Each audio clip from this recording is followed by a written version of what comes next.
আসসালামু আলাইকুম। আমার চ্যানেলটি যদি ভালো লাগে সাবস্ক্রাইব করে সাথে থাকবেন। নারী শান্তির চতুর্থ কারণ হচ্ছে ইবাদতের অনীহা।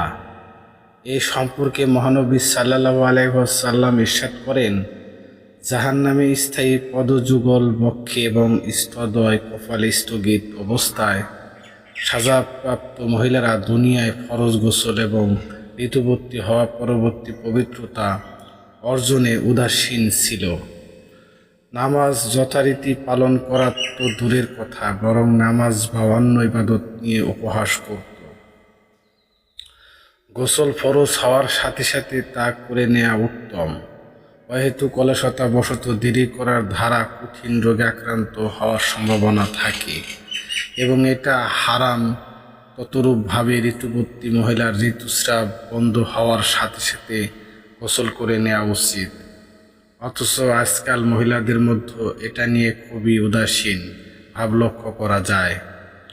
অনেক আগে স্রাব বন্ধ হওয়া সত্ত্বেও গোসল না করে বসে থাকে। এরই মধ্যে নামাজে রক্ত চলে যায়। নামাজ নিয়ে বিদ্ধ করা এটা নারী শাস্তির অন্য কারণ। আজকের সমাজে দেখা যায় নামাজ মোটেই গুরুত্ব দিয়ে পড়ে না। নামাজে রক্ত চলে যায়, তাদের কোনো খবর থাকে না। কোনো জায়গায় বেড়াতে গেলে তো কথাই নেই। প্রসাধনী নষ্ট হওয়ার ভয়ে নামাজের কাছেই যায় না। অথচ কিয়ামতের দিন সর্বপ্রথম নামাজেরই হিসাব হবে।